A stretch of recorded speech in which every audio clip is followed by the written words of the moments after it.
Hello everybody, and thank you for checking out my video. Today is not going to be so much as a review as more of a comparison of the classic of the G-Shock lineup, the 5600 model type. So today we're going to be going over the 5600C. We're going to be going over the 5025, which is basically the same module as the 5600E for comparison purposes. And we'll be going over the 5600J, which is one of the more modern lineups of the 5600s. So today we'll start off with the 5600C, which features the module 901. And as you can see, the older lineups that they have, and this is over 20 years old, still maintains the same exact display today. It's very popular and very useful. With the display that they used before and today, on the top left corner, you have the alarm and the hourly chime. Both signals, if they are armed and ready to go, it lets you know it. You have the day of the week, the month, and the date of the month on the top right in the box. Then you have the time and seconds, of course.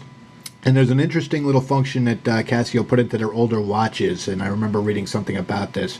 Excuse me, it's the reminder function.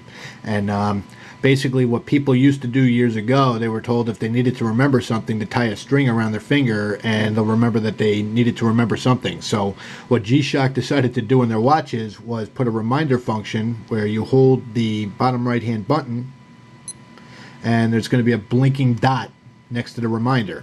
And that just lets you know that you have something to do. You need to remember something.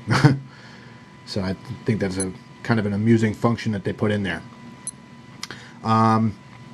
The modes that they put into the older models is the alarm, of course. The difference between this model and many of the current models in the G-Shock lineup is with this one you're able to set not just the time for every day. If you don't set a date, it goes off every day at the same time, but you can also set the exact date that you want it to go off as well. So if you don't want a daily alarm to go off, you can set it up for a specific day and it'll go off then. So interesting there. Dual time. The dual time function was replaced by the world time function on later watches. Dual time allows you to basically, if you know that you're going to California from New York, you know it's 3-hour difference. You set the function in the watch for that difference. If you're going to Europe, you would definitely want to just consult something on the internet or something somewhere to let you know how far back or forward you need to set your watch. Got the timer, which is a 24-hour timer. It's got the repeat function, so when the timer goes down to 0, it'll start over again if you choose, or you can just have it go one time. It's got a 24-hour stopwatch, and that's pretty much the module, which is, I think I mentioned, 901 on the 5600C. As you can see, the bezel pretty much stays exactly the same, with the exception of the dots are located differently on this bezel than it is on the newer models. Another difference between these models are the bands. There's a ridge that goes all the way down on both sides on the 5600C. And it's got the all stainless steel design with the stainless steel screw back design, which I really like it for weight purposes, and it adds a nice bulk and heft and makes it just look a little bit tougher there. The second module that we're going to be going over is module number 1545, which is very similar to the 5600C. The 5600C was replaced by the 5600E.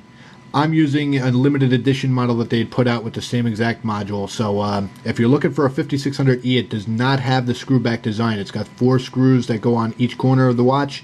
It's more square, and it's made of resin, not stainless steel like this watch. So I'm using this purely for the standpoint of comparing the two modules there.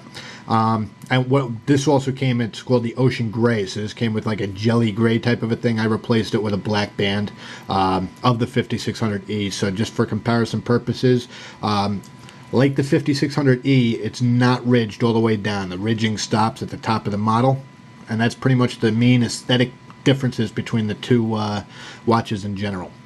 Now, the functions on this one, the display is pretty much exactly the same. The only difference on the display that you could change up on is instead of doing this silly reminder thing that they have, you'll see that there's a little dot that popped up over there.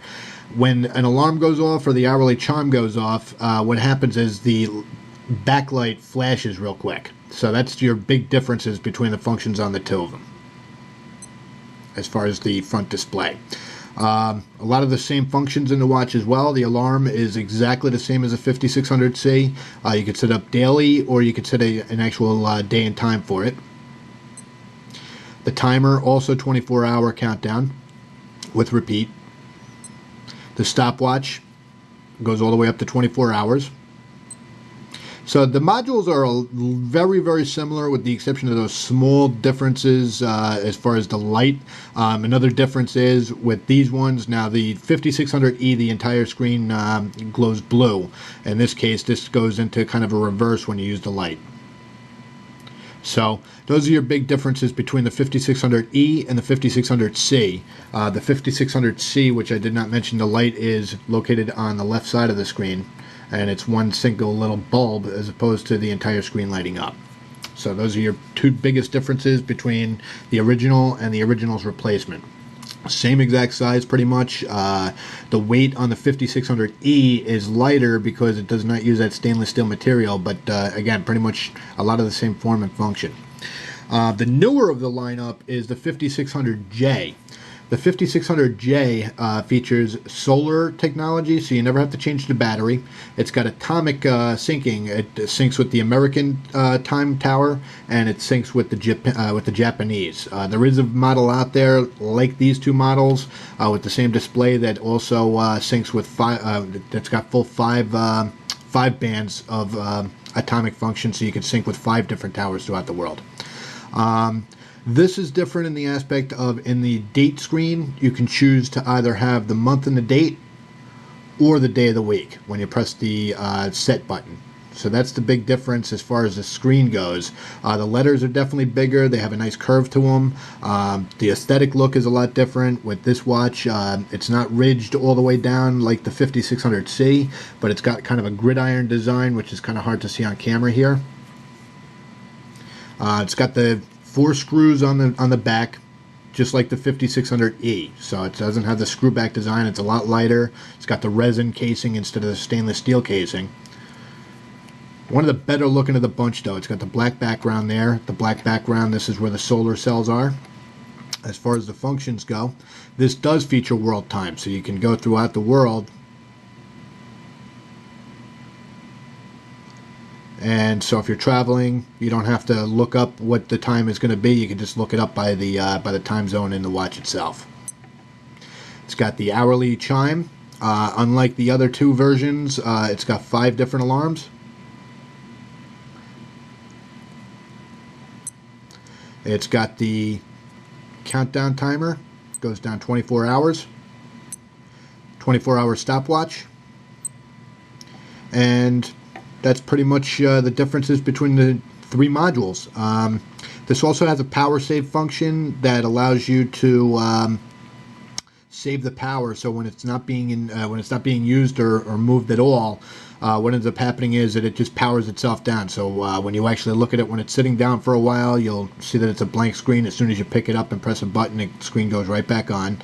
On the bottom of the display, it lets you know what your signal strength is and if it actually took a sync the night before. So the atomic syncing goes on at 12, 1, 2, 4, 5 o'clock in the morning. So it just tries it every one of those times until it gets a signal. Once it gets a signal, it stops trying to get the time, and it's pretty much good to go. All 3 modules have 12 and 24-hour format. And aside from minor little distinct differences, this is the most modern of the 3. All are great, though. I mean, they all serve a specific function. They just have that classic look, the classic design. They have that same G-Shock toughness. You can all of them 200 meters in water. They're just great watches. So I hope you enjoyed the little comparison here. If you have any questions, there's a website out there, www.watchletterU.com. This is a classic design. A lot of people rave about it. You can find information all over the internet. So thank you for taking the time to watch my video. I hope you enjoyed it. I hope it was helpful, and have a great day. Thank you.